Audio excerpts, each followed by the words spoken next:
How to delete comment history on TikTok. Open the TikTok application on your device first.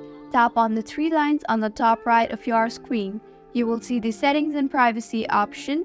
Tap on that and scroll down to the bottom, and under Support and About, you will see the option for Report a Problem. Tap on that and then tap on Follow, Likes, or Comments. Now tap on the comment drop down and then on Other. TikTok will now give you the guideline regarding the problem. You will see the option for No. Tap on that and then on Need More Help. Here, add in your feedback and make sure to be more descriptive and informative while sending the feedback for quicker responses.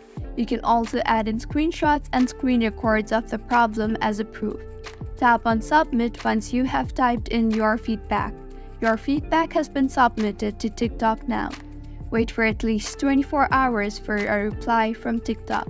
If you find this tutorial helpful, do subscribe to our channel. Thank you for staying with us until the end.